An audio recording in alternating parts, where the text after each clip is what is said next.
Bueno, muy buenas noches. Mi nombre es María del Pilar Borges, pertenezco al grupo COVID-19 ST y en el día de hoy, en Conversemos con los que saben, vamos a tener al doctor Juan Carlos Díaz Granados, magíster en salud pública y medicina tropical, para hablarnos acerca de la historia natural del SARS-CoV-2 en el hemisferio sur, un enfoque desde la filodinámica y la filogenética en países tropicales. Muy buenas noches, doctor. ¿Cómo se encuentra? Buenas noches. ¿Cómo estás? Muy bien, gracias. Bueno, les recuerdo que si surge alguna duda, alguna pregunta, pueden ir escribiendo en el chat de mí. Y al final se abrirá un espacio en el cual se contestarán estas preguntas. Para iniciar esta charla, vamos a empezar hablando en qué consiste la filodinámica y la filogenética. Doctor, ¿podría contestar? Sí, bueno, realmente en filodinámica y filogeografía nos referimos principalmente como herramientas de la epidemiología molecular, donde a través de estudiando realmente las secuencias genéticas y poderlas, estos resultados asociar o relacionar con diferentes variables que pueden ser de ubicación geográfica, a nivel poblacional, de origen biológico, a nivel espaciotemporal y a nivel sobre todo también evolutivo, porque es con relación de ancestría, acorde a todo el conocimiento que tenemos de secuencias genéticas de ese mismo microorganismo o de ese mismo organismo como tal. Y con base en ese fundamento podemos nosotros predecir realmente tendencias, digamos, de flujo génico y de cómo cómo está evolucionando un microorganismo en un ambiente dado, o también realmente hacer comparaciones de escenarios paralelos en el tiempo, pero que van teniendo resultados diferentes, mutaciones puntuales de estos organismos. Claro. Ahora, ¿podría hablarnos de cuál es la historia natural del coronavirus y por qué es importante saber sobre ellos? Bueno, realmente uno debe conocer, digamos, la historia natural porque nos permite ver precisamente ese proceso evolutivo y entender a qué nos enfrentamos y hacia dónde vamos. Cuando hablamos nosotros de esta historia natural, hablamos del origen y hablamos de la evolución. Entonces tenemos que realmente de tener identificado qué es lo que queremos conocer, y ahí viene el primer conflicto sobre el tema de la especiación, que si bien ha sido conflictivo en muchos otros microorganismos, en los virus todavía genera más conflicto. Muchos años después de las teorías evolutivas de Darwin, pues nosotros todavía vemos muchas controversias para definir lo que es una especie, y hablando de ese concepto taxonómico, porque se ha utilizado taxonomía molecular, pero tradicionalmente se usaba siempre taxonomía morfológica o biológica, ecológica o comparaciones filogenéticas. Entonces, a pesar de que los virus no son microorganismos vivos, utilizamos todavía esas nomenclaturas de clase, orden, familia, género, hasta llegar a una especie. Pero si miramos lo que nos puede agrupar hasta, digamos, hasta ese orden, familia, género, son esas características que no cambian en el tiempo y que permanecen. Pero cuando tenemos unas características genéticas que están cambiando constantemente, ahí nos referimos entonces en esos términos evolutivos a especies que se vienen a ser espaciotemporales. De ahí cuando hablamos COVID-19 y de dónde surge realmente esta familia de coronavirus, en qué momento lo podemos nosotros identificar dentro del género en un grupo, digamos, taxonómico particular o específico. Claro, ¿y por qué tomó este nombre, el nombre de coronavirus? El nombre de coronavirus, bueno, porque las primeras asociaciones que en estudios morfológicos, los que la llegaron a descubrir históricamente, digamos, encontraron que tenía unas espículas parecidas como ciertas espinas en forma de corona, y de ahí derivó el nombre. O sea, fue realmente en los años 60. Un grupo de científicos encontró en tejidos de tráquea humana de personas que tenían, digamos, como un síndrome catarral, un síndrome respiratorio, de síntomas respiratorios, y encontraron esta morfología del virus y no lo pudieron relacionar ni con mixovirus, ni paramixivirus, ni otro. Luego lo vieron que era más parecido al virus de la gripa de los pollos. Y al ver esas proyecciones que tenían en la superficie, como esos clavos así, fue que derivó el nombre de coronavirus como tal.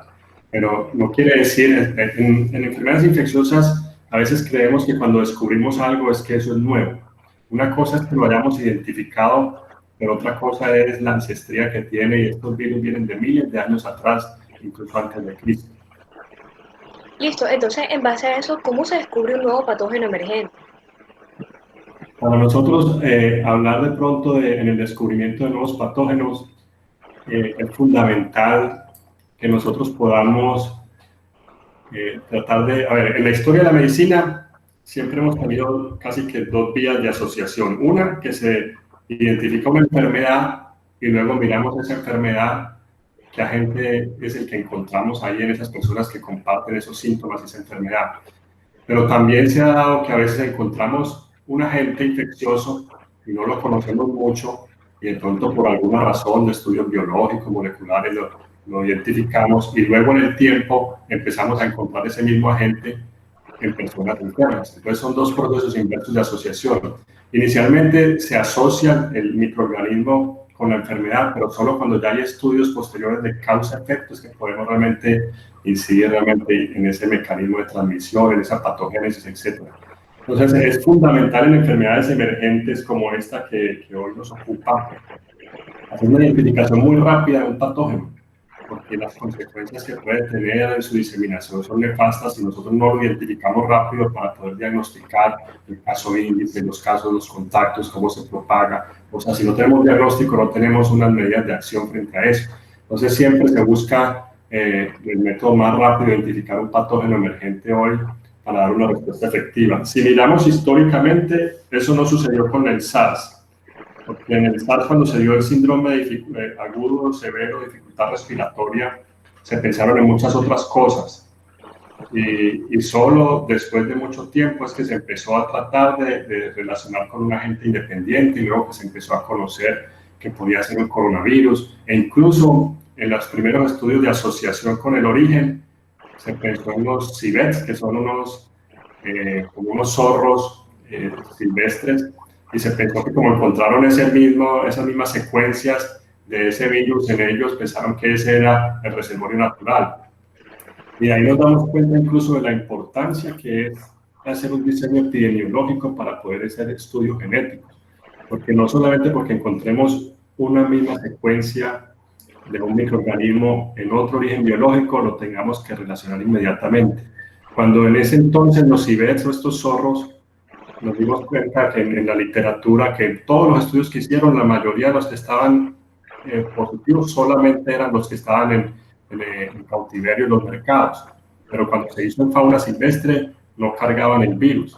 Y cuando se hizo histopatología de estos zorros, se dieron cuenta que el virus causaba la enfermedad, luego no era el reservorio natural ideal. Y por otro lado, también las tasas de mutación que tenían estos virus en estos zorros eran de mutaciones muy rápidas, lo que mostraba que no estaban adaptados a este animal. De ahí que no se encontró el reservorio natural en ese entonces, sino hasta después que se empezaron a buscar ya en los murciélagos, y sí se encontró entonces que era el murciélago el reservorio natural de los SARS.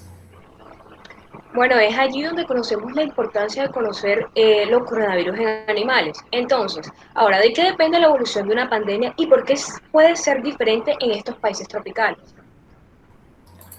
Bueno, realmente, ¿de qué depende? Si nosotros cuando vamos a mirar frente a las diferencias que tenemos, no solamente geográficas, ecológicas, culturales, sociales, podríamos agrupar en factores. Tenemos unos factores ambientales y los podríamos resumir en clima, humedad, temperatura. La estacionalidad es inclusive, nos lleva varias variables consigo misma, porque la estacionalidad no solamente se refiere al clima, sino a los cambios de conducta que hay. Ustedes de pronto han visto que en las latitudes que tienen estaciones con inviernos extremos o veranos extremos, cambia la manera de vestir, cambia lo que se consume de alimentos, las actividades que se hacen día a día, los espacios que se comparten. Entonces de ahí ya nos genera cambios en latitudes, en esa geografía nos va a generar diferentes factores que influyen en la posible diseminación y transmisión. También los factores ecológicos, los nichos que hay en diferentes geografías, con diferentes reservorios, diferentes especies, hacen que se puedan mantener los ciclos de transmisión. Y dentro de los factores culturales propiamente dichos, comportamiento, hábitos y costumbres, que lo vemos que están tan de moda hoy en la dificultad de, cuando decimos del dicho al hecho, frente a la conducta de nosotros como latinos, que a pesar de conocer y saber los riesgos, no tomamos, digamos, conductas de estilos de vida saludables.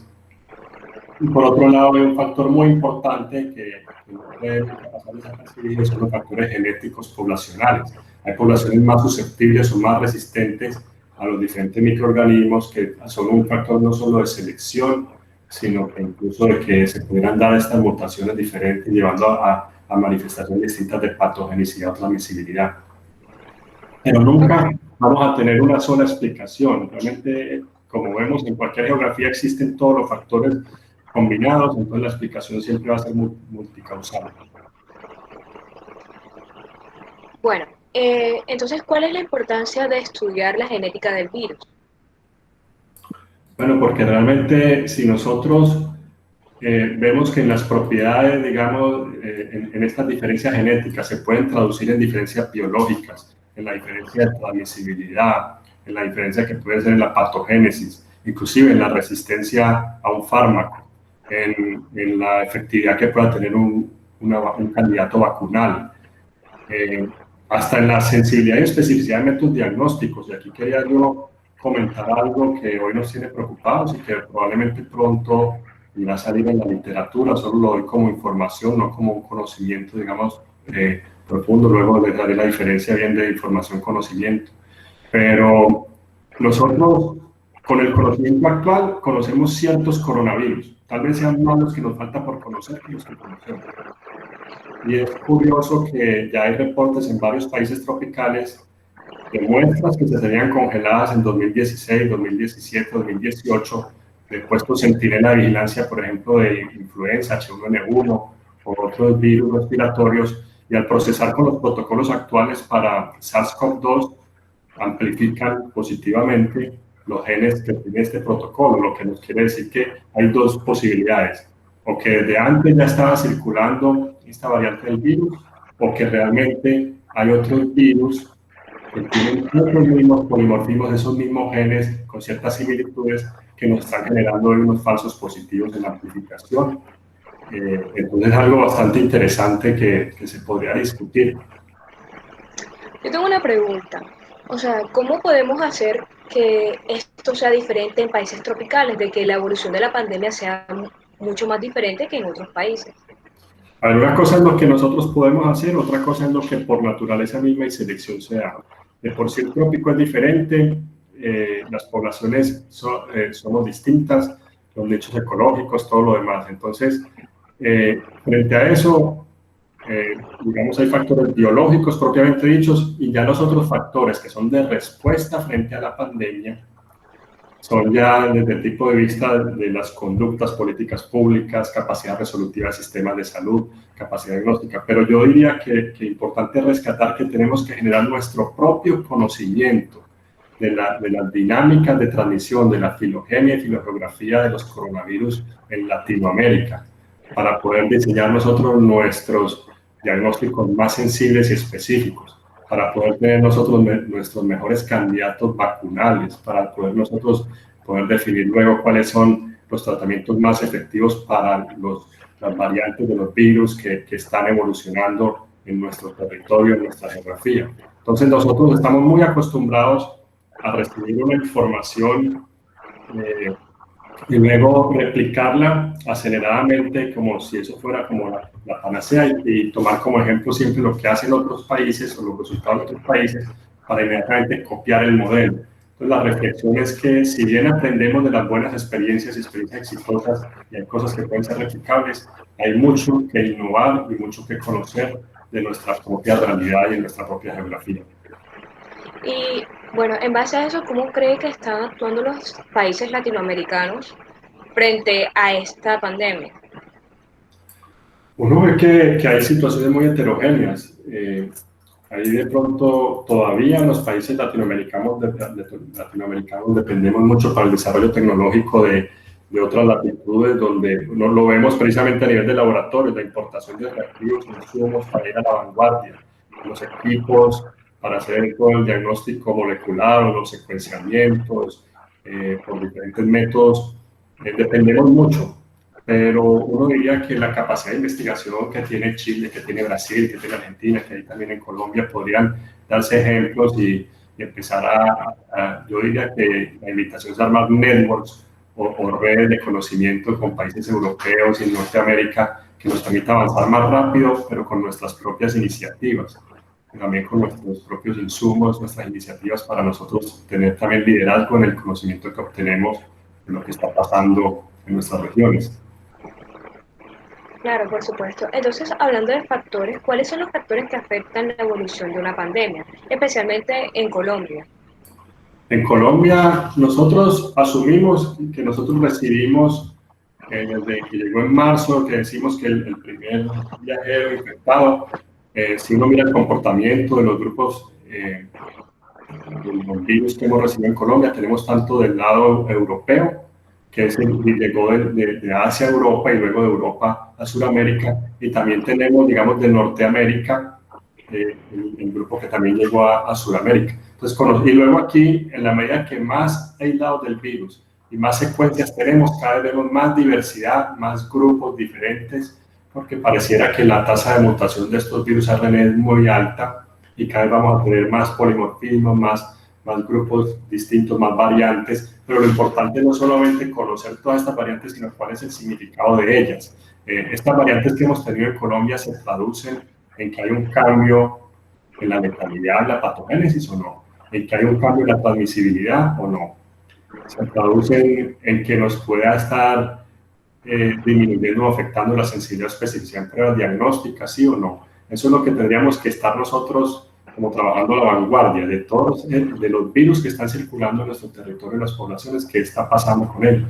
Y para eso requeriríamos tener unas baterías resolutivas, no solo de hacer un diagnóstico de PCR, sino poder llevar a hacer los secuenciamientos. Afortunadamente, con las tecnologías modernas, hoy hay herramientas en bioinformática que no solamente nos permite conocer y analizar las secuencias que obtengamos de nuestras propias poblaciones, sino mirar en el Big Bang todo lo que se va publicando y en tiempo real poder hacer análisis y comparaciones con procesos paralelos evolutivos que están ocurriendo de pronto en Brasil, en Chile, en Perú, en Ecuador, en Estados Unidos, Canadá, o puede ser en África, etc. Y hacia allá le estamos apostando nosotros a tratar de tener un conocimiento más en tiempo real que nos permita luego poder incidir un poco en propuestas hacia donde hay que trabajar de pronto candidatos vacunales, candidatos de tratamiento o métodos diagnósticos.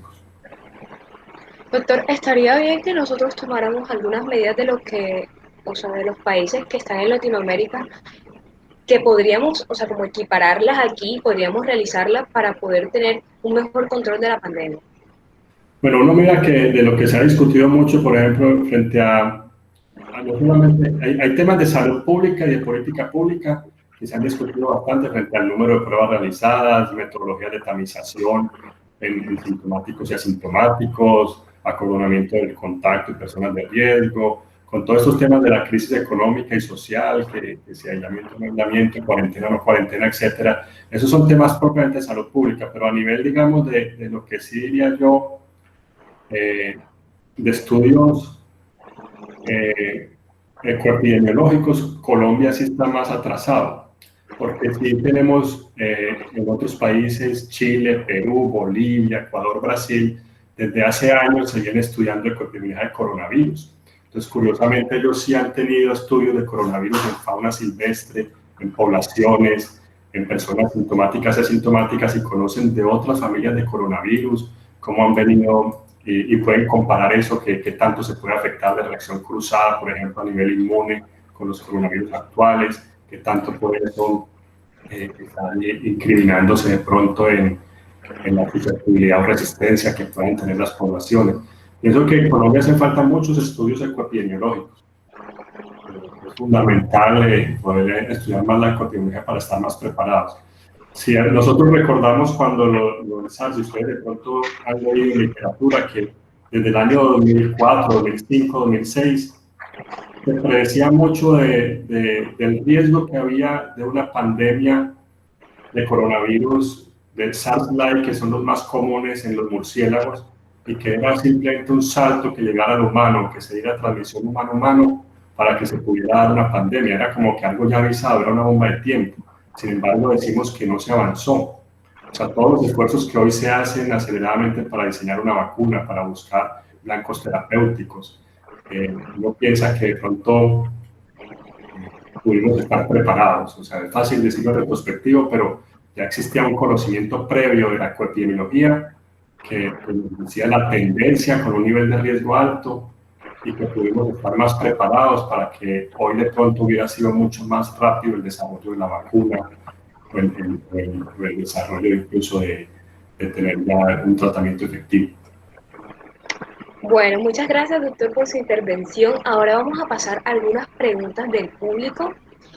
Bueno, en primero dice, ¿qué proyectos se encuentran actualmente siendo realizados sobre la historia natural del COVID-19 en el hemisferio sur? ¿Qué proyectos, perdón? La pregunta. ¿Qué proyectos se encuentran actualmente siendo realizados sobre la historia natural del COVID-19 en el hemisferio sur? Bueno, yo les puedo contar de un proyecto que yo estoy liderando para Colombia, que estamos viendo precisamente la historia natural del SARS-CoV-2 en el hemisferio sur y la coinfección con el virus de influenza. Nosotros, es un estudio multicéntrico a raíz de las plataformas de los centros de vigilancia de excelencia que tienen el NIH en Estados Unidos en varios países. Entonces tuvimos la oportunidad de una reunión en Galveston en febrero y estábamos frente al nuevo virus, pensar qué podíamos hacer. Entonces ya existían unas plataformas para el estudio de todos estos virus por ejemplo, en Vietnam, Camboya, Tailandia, en Australia, Nueva Zelanda, en Zambia. Entonces escogieron unos países, entre esos escogió entonces Zambia, Vietnam, Australia, se escogió Colombia, Perú y Chile. Entonces, estamos precisamente estudiando unas formas de pacientes que se infectan con el SARS-CoV-2 o con influenza o con ambos al mismo tiempo. A ellos les hacemos un seguimiento estricto, digamos el día 1, día 3, día 5, día 7, a los 15 días, al mes, a los 3 meses, a los 6 meses, al año, para mirar en fase aguda y fase de convalecencia, y estamos estudiando la epidemiología genética integrada. Por un lado, con los virus, poder hacer precisamente filogenética y filodinámica, hacer secuenciamiento, identificar y caracterizar muy bien estos virus. Pero por otro lado, en estas poblaciones, además de hacer toda la historia clínica y factores de riesgo, estamos caracterizando la genética humana del HLA typing y mirando esa respuesta inmune en fase aguda y convalecencia, tanto en inmunidad celular como en inmunidad humoral, y que tanto está siendo diversa con las diferentes variables, tanto del virus como las variables, digamos, de la genética misma humana. Entonces, bueno, estamos en este momento, ya iniciamos prácticamente estudio y nosotros trabajamos más poblaciones vulnerables rurales de Guajira, Magdalena y Cesar. Chile está trabajando con población intrahospitalaria, la mayoría de pacientes entonces mucho más sintomáticos. Perú también es intrahospitalario. Nosotros tenemos una analogía más con el país africano que también está trabajando en aldeas y cómo se comporta la pandemia en territorios rurales. Listo. Entonces, ¿qué variantes del virus se han detectado en Colombia? Es una pregunta que a muchos nos inquieta y queremos saber más sobre eso. Bueno, dependiendo también de cómo, digamos, variables. O sea, siempre, por un lado ya se habla de algunos linajes, y ese SARS-CoV-2, digamos, porque cuando hablamos de coronavirus, nos vamos a referir a de familia, grupos monofiléticos y los linajes propiamente dichos. Mientras más ejemplos tengamos, probablemente más linajes. De los 4 grupos principales, podríamos decir que en Colombia predominan 2. Uno llegó por Norteamérica, el otro llegó por Europa, que tuvieron de pronto todo su origen en Asia, en ancestría común, pero que ya hoy, con los nuevos estudios que se vienen haciendo, se encuentran aún más linajes y vemos esta distribución de cada país, cómo con las mutaciones puntuales se van haciendo subgrupos, y luego podríamos decir que esos linajes que han estado en otros países europeos como Francia, Alemania, Italia, o en países también, digamos, de Norteamérica o Centroamérica, entonces ya los podemos ver distribuidos en Colombia, vemos esas similitudes. Podríamos tener una evolución paralela similar en una geografía distinta o una evolución particular. Incluso podemos decir que tenemos linajes latinoamericanos propios, ya podríamos hablar del linaje colombiano también propio. Si ustedes de pronto tuvieron la oportunidad de ver la presentación, van a ver que en las columnas por colores, acorde a los diferentes linajes, vemos distribuciones en diferentes departamentos, en diferentes porcentajes de cómo se han presentado, acorde a las secuencias que han desarrollado, por ejemplo, el doctor Juan David Ramírez de la Universidad del Rosario, o también el grupo del Instituto Nacional de Salud, que fueron los primeros en hacer algunas de las secuencias de coronavirus del SARS-CoV-2 en Colombia, y mostraron también inicialmente con los 4 linajes, pero ya luego, posteriormente, viendo que estos se subdividían en otros grupos que podían tener más prevalencia en unas zonas que en otras. Entonces no podemos hablar simplemente de que, bueno, hoy pueden ser 4, 6, 8, pero no es tanto decir cuántos linajes, sino ese linaje, cómo lo explicamos y cómo lo traducimos en esa diversidad. Nos está cambiando las proteínas frente a la capacidad de invasión en la célula, al contacto con el receptor, nos está cambiando la transmisibilidad, etcétera. Poder traducir todas estas variables genéticas en significados biológicos, clínicos o epidemiológicos es más importante que un número matemático de cuántos linajes. Ok, doctor, ¿podríamos mostrar la presentación para que el público presente vea y nos explique más sobre esto? Vamos a ver si aquí... A ver si se puede...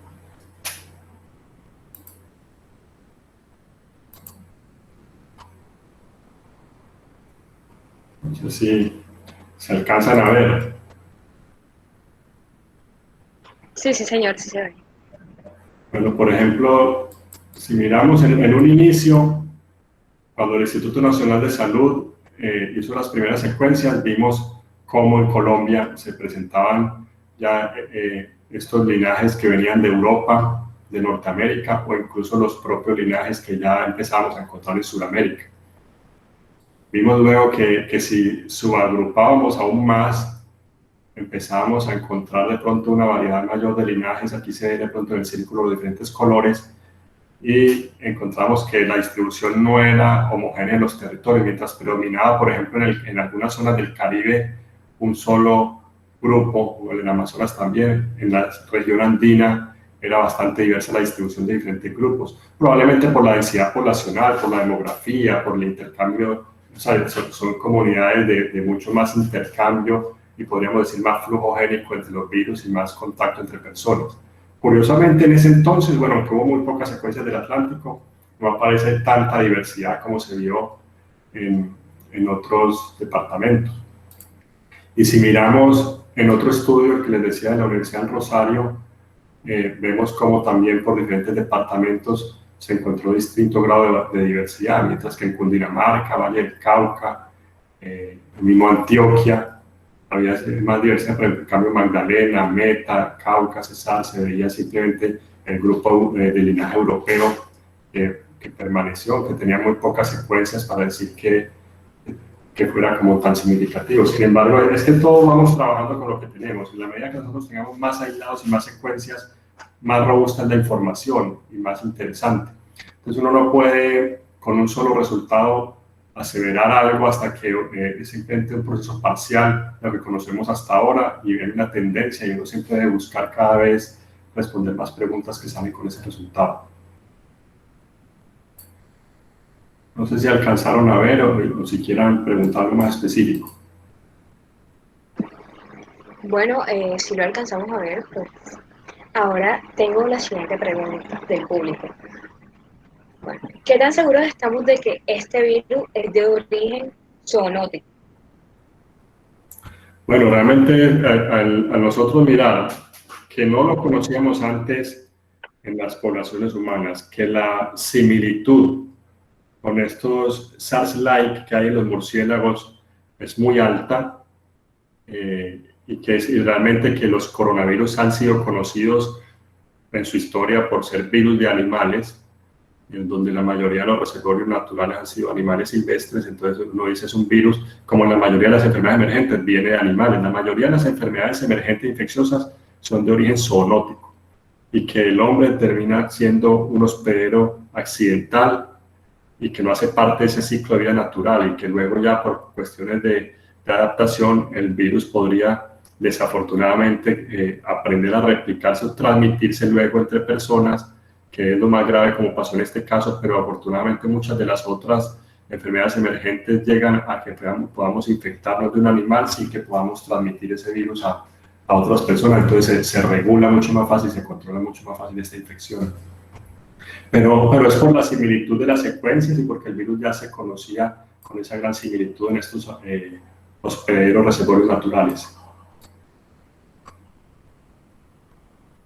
Miramos aquí en esta diapositiva, precisamente son los murciélagos, los reservorios naturales de los SARS, del MERS, inclusive otros coronavirus humanos que se han encontrado de poca patogenicidad, mientras que las aves son reservorios naturales del gamma y delta coronavirus.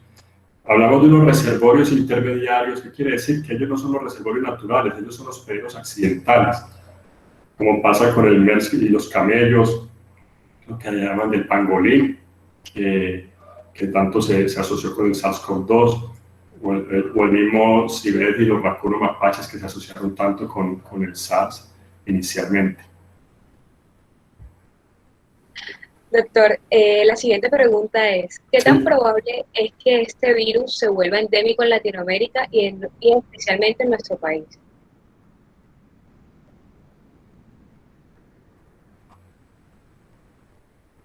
Bueno, realmente es lo que nosotros ya predecimos, porque un virus que se propaga fácilmente de persona a persona, que la mayoría de las personas pueden ser asintomáticas o tener síntomas leves, pues eso nos lleva a que el virus puede llegarse a mantener en las poblaciones. Ahora, va a depender mucho también porque la capacidad de diseminarse, digamos, un agente infeccioso, mantenerse y la capacidad de ser emergente o reemergente depende de esa población susceptible en qué momento podría disminuir. Entonces va a depender mucho de si la respuesta inmune va a conferir una inmunidad protectora para que la enfermedad no repita, la infección no repita, o realmente va a haber una respuesta inmune no protectora donde podrá repetirse la infección de la enfermedad. Eso sería lo que podría condicionar que se mantenga luego una forma endémica en el tiempo. De lo contrario, de no ser así, en la medida que se agoten los individuos susceptibles, de cierta manera que todos nos infectemos de una u otra manera, o que disminuya tanto la población susceptible, pues el virus perdería su capacidad de transmisión o bajaría sus tasas de transmisión y podría estar endémico en niveles muy bajos hasta que aumente otra vez la población susceptible. Pero el riesgo de que la enfermedad permanezca endémica es alto en la medida que las condiciones heterogéneas de nuestra Colombia urbana y rural.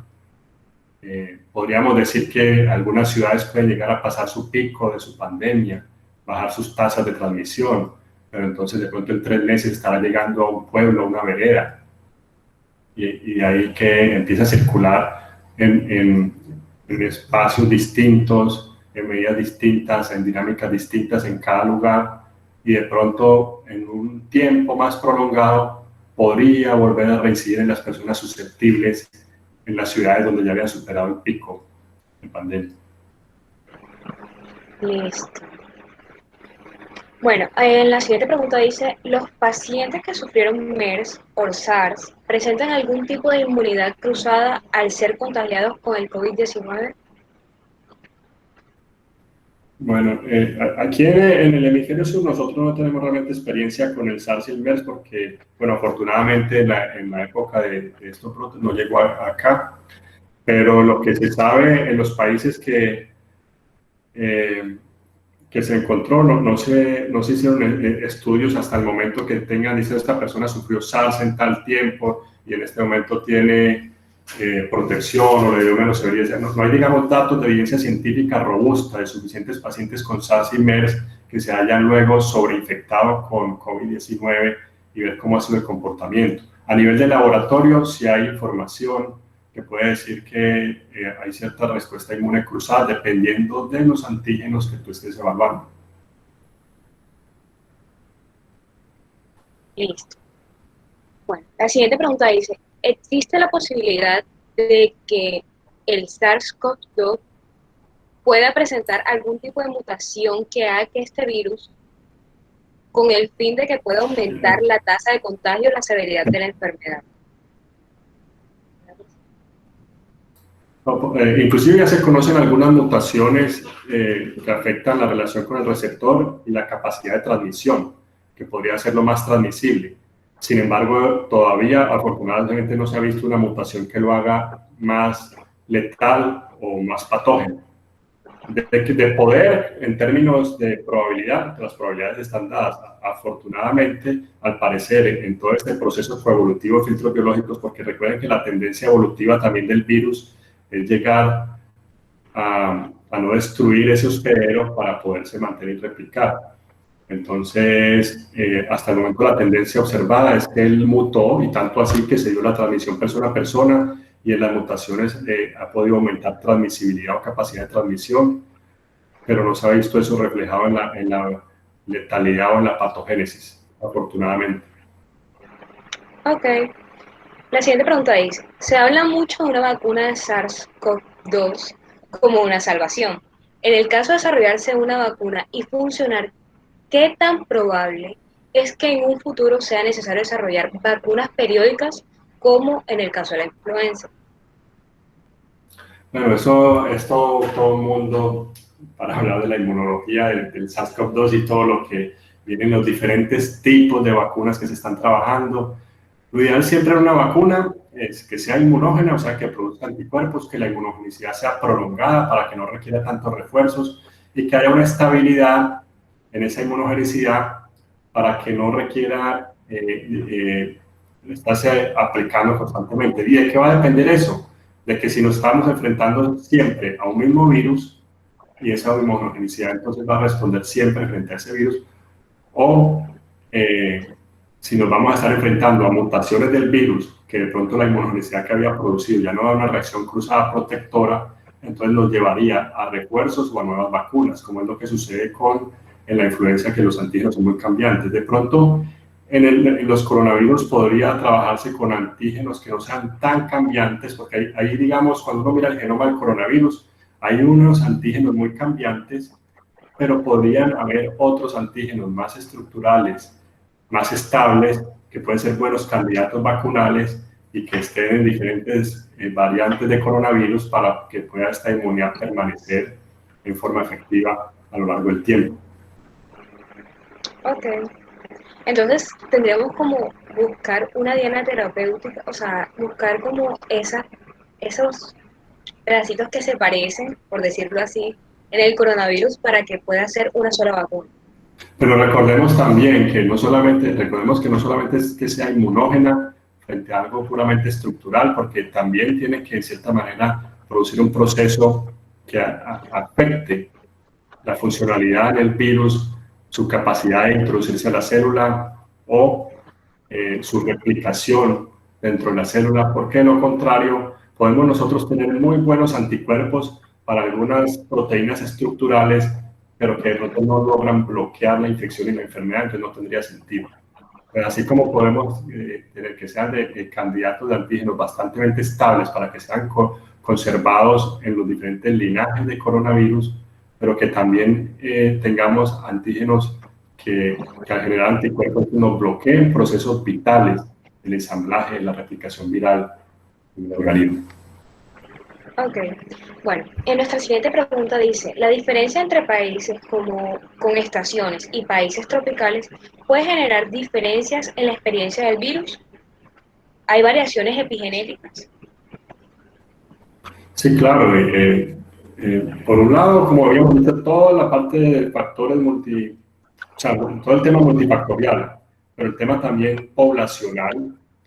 No es lo mismo cómo puede afectar a los caucásicos, a los amerindios. Incluso cuando ustedes miran y hacen un montaje de un mapa de ciertos genotipos humanos a nivel de genes mitocondriales, a nivel de diferentes otros haplotipos, y miran el tema de mortalidad por COVID-19 y empiezan a encontrar cosas interesantes de sobreposición de mapas. Y recordemos que todos los seres vivos, de una u otra manera, estamos en contacto con otros seres vivos, somos filtros biológicos. Entonces, el proceso de evolución que así sea en tiempos paralelos, se puede dar en un país nórdico o que se pueda dar en un país africano, así los tiempos sean paralelos, puede llevar a divergencias y a mutaciones diferentes, porque los filtros biológicos que frente a la población humana, frente a los nichos económicos son distintos. Entonces, solamente hablando del tema genético, nos puede llevar a grandes diferencias en el tiempo.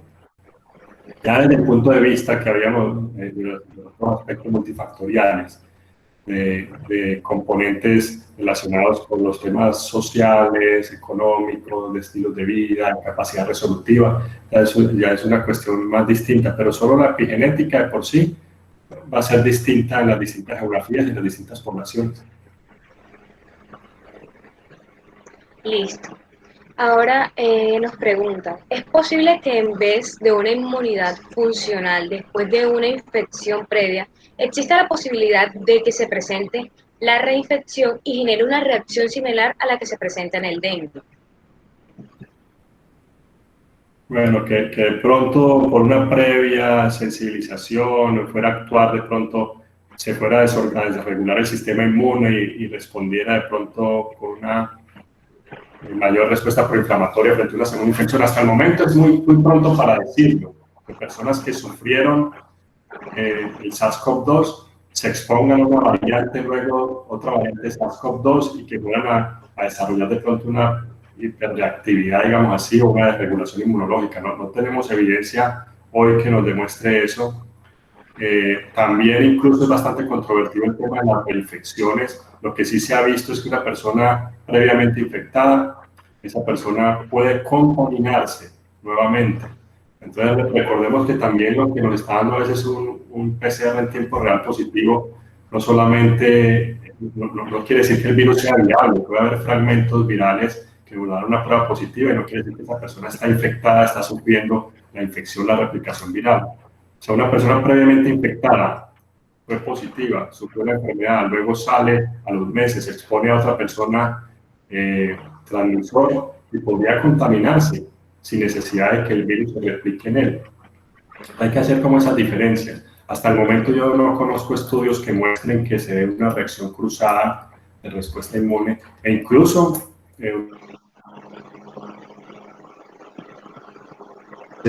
no son duraderos. Se está haciendo creer como que al no haber anticuerpos duraderos, entonces no va a haber inmunidad. Sin embargo, recordemos que también está la inmunidad celular y que aunque una persona no tenga anticuerpos duraderos, igual está sensibilizada y la respuesta celular puede ser diferente frente a un segundo reto o segunda exposición. Listo. Entonces, para terminar la charla de hoy tenemos una última pregunta. Se ha dicho que la tasa de mutación de los coronavirus es inferior a los otros virus respiratorios. No escucho. ¿Aló? ¿Me escuchas? ¿Aló? Apenas ya te volví a captar, sí, te perdiste un momento, pero ya te capto otra vez. Listo, listo. Entonces, como le venía diciendo, para terminar la charla, esta va a ser la última pregunta. Entonces, se ha dicho que la tasa de mutación de los coronavirus es inferior a la de otros virus respiratorios, como el virus de la influenza. Entonces, ¿es esto cierto? Bueno, los virus RNA por sí tienen tasas de mutación alta y lo que hemos visto ahora con el SARS-CoV-2 es que realmente está presentando muchas variantes en forma muy rápida. O sea, mientras más aislados tenemos o más secuencias hacemos, más diversidad encontramos. Sin embargo, ya hay que profundizar qué tipo de genes son los que mutan, qué tipo de genes son los que no mutan. Entonces, ¿qué pasa? Que en la influenza los que mutan son de pronto estos que son estas proteínas muy importantes, muy funcionales, que por eso clasificamos que el H1N1, que H2N3 y lo demás, y que de ahí que tengamos que usar vacunas estacionales por estas mutaciones puntuales.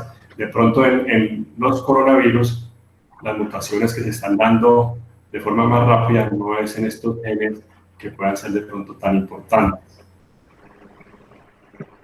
Vale. Bueno, muchísimas gracias, doctor, por su tiempo. ¿Desea decir algunas palabras para cerrar la charla?